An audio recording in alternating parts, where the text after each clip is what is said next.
पीलीभीत के बरखेड़ा क्षेत्र में एक विवादित भूमि को लेकर नया विवाद सामने आया है। आरोप है कि सिविल न्यायालय के स्टे के आदेश के बावजूद जमीन पर कब्जे और निर्माण का प्रयास किया जा रहा है। मामले को लेकर पीड़ित पक्ष ने प्रशासन से हस्तक्षेप की मांग की है। बरखेड़ा क्षेत्र के करोड़ गांव निवासी मिलन मिश्रा का आरोप है कि उनकी गाटा संख्या 384 रकबा 0.028 हेक्टेयर भूमि पर कुछ लोग जबरन कब्जा करने की कोशिश कर रहे हैं। उनका कहना है कि उक्त भूमि को लेकर न्यायालय में स्थगन आदेश स्टे प्राप्त है। इसके बावजूद विपक्षी पक्ष कोर्ट के आदेश की अनदेखी कर रहा है। पीड़ित पक्ष का आरोप है कि लगातार दबाव बनाया जा रहा है कि विरोध करने पर झूठे मुकदमे में फंसाने की धमकी दी जा रही है। गाँव के कई लोगों ने भी इस मामले में चिंता जताते हुए प्रशासन से निष्पक्ष कार्रवाई की मांग की है। वहीं मिलन मिश्रा का कहना है कि संबंधित व्यक्ति अपनी भूमि से अधिक क्षेत्र पर निर्माण करा चुका है और उनकी जमीन पर भी कब्जा करने का प्रयास किया जा रहा है। मामले की शिकायत राजस्व विभाग और पुलिस प्रशासन से की गई है। क्या नाम है आपका? मिलन मिश्रा। क्या समस्या है?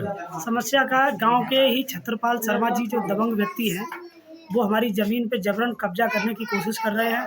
हमें वहां घुसने नहीं दे रहे हैं। हमारे पास कोर्ट का स्टे है, उसके कोर्ट के स्टे की वो अवहेलना करते हुए आए दिन विवाद उत्पन्न करते हैं। हम जगह में जब जाते हैं तो लाठी डंडा लेके आ जाते हैं और पूरा गांव उनसे परेशान है। सारे ज़मीन के ही मामले हैं उनके ऊपर।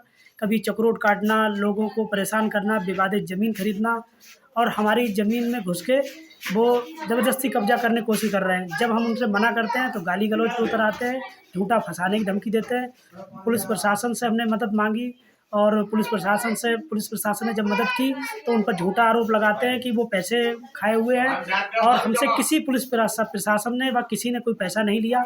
हमारे कोर्ट के स्टे के आधार पे वो मदद कर रहे हैं और वो झूठे आरोप लगाते हैं। कभी कप्तान साहब के यहाँ रिपोर्ट देते हैं, कभी डीएम साहब के यहाँ देते हैं और जब वो दोषी पाए जाते हैं तो वो उल्टे षड्यंत्र रचते हैं और उल्टी भाषा का प्रयोग करते हैं। पीलीभीत से जितेंद्र सैनी की रिपोर्ट, TV1 इंडिया न्यूज़।